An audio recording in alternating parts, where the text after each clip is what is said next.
Good afternoon from Moultrie, Georgia, my hotel room at the Holiday Inn. I chose to do an online course because I travel. I'll be here a couple months, and it seemed like an ideal time to take advantage of the relative isolation. But then again, I call that solitude, and it's an opportunity not to be missed. I'm lucky that way.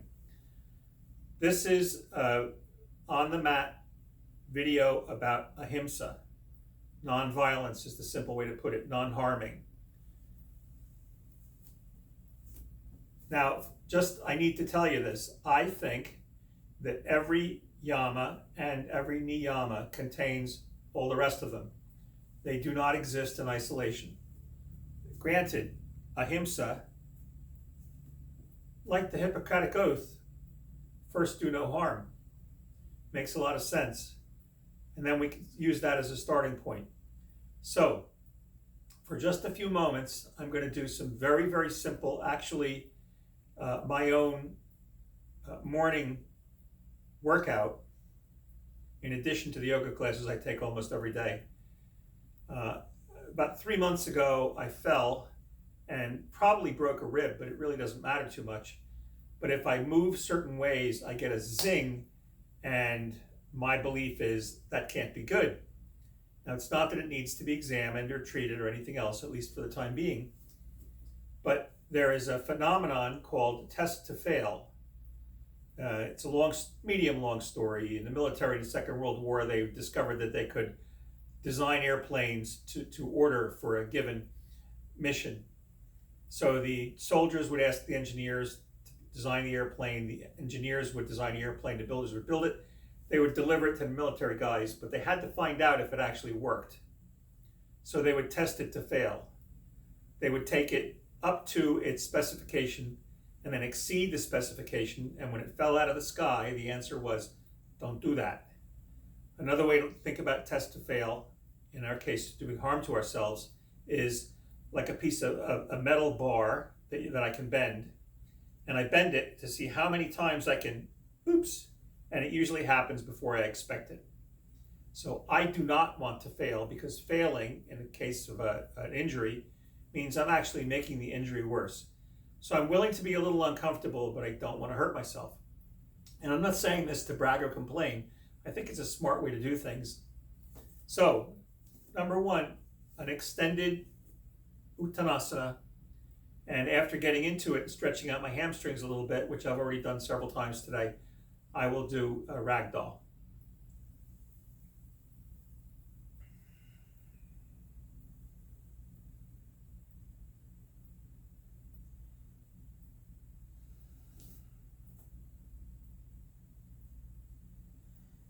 I like to gently try to see if I can put my palms on the floor, and it usually happens after a while. I found that the way to make it happen faster is to do the ragdoll, and that stretches out my back. I'm not as flexible as many, but I get the job done, and I use what I have without hurting myself. So now I'm doing the ragdoll. Some people like to sway. I suppose that helps. I generally prefer just to stay still. And while I'm staying still, suck in my gut. That allows me to bend a little more. Also, I try not to round my shoulders in this or almost any position. And then a moment later, whether or not I can feel the stretching take place, I can usually put my hands right on the mat, which is what I'm doing right now, in case you can't see it on the camera. In order to avoid injuring myself while coming back up, I come halfway up, Ardha Uttanasana, put my hands on my hips or on the thighs, and come up slowly. Another alternative, of course, would be to roll up vertebra by vertebra. Another one of my morning poses, I hit the switch on the teapot, and I know that that's going to be about 4.5 minutes. And then I do a simple, very simple downward dog. My drishti is my belly button. or the tops of my thighs. I'm careful to have my feet and hands in good alignment, having to do with the overall axis of my body. And without hurting myself, I tend to try to stretch the hamstrings to have my heels on the floor. And I also try to move my hips back as far as I can without hurting myself. That's the ahimsa. And hold this position until the teapot boils. Usually, while I'm in a position that requires some muscle like this, I'll forget. And then I realize I've drifted forward just a little bit. So I try again to push myself back, and maybe I go further than I did the first time. So I'm going to pretend that the teapot just boiled. It makes a loud click when it turns itself off. And then almost every day, pretty much almost every day, I step forward into a squat.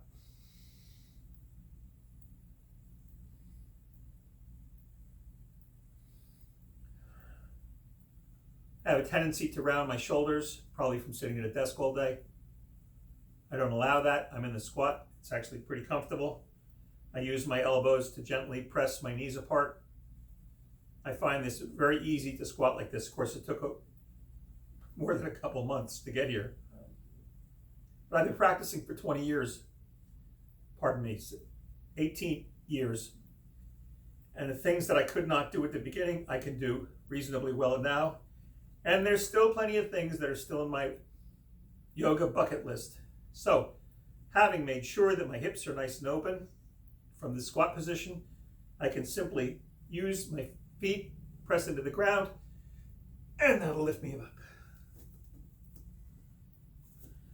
Another one I do is with what I call what I was told is called a prosperity kriya, but we'll save that for some other time.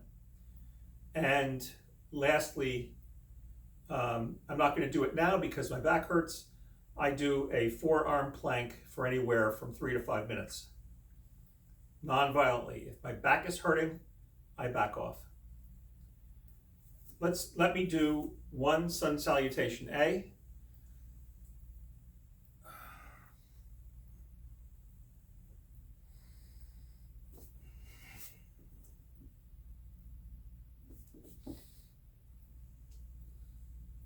I do not jump back. My very first teacher told me never to jump back into plank, but it's okay to jump into chaturanga. Well, I have what may well be a shoulder cuff injury, so I don't do that either. I step back. Usually just takes 2 steps, and that gets me where I want to go. And I get all the benefits from a mindful yoga practice without committing any violence on myself. If my shoulder feels really good,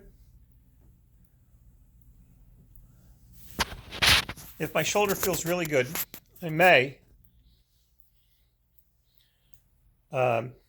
try jumping back, but I don't do it very often. That is too long. I'm almost 9 minutes. Bye.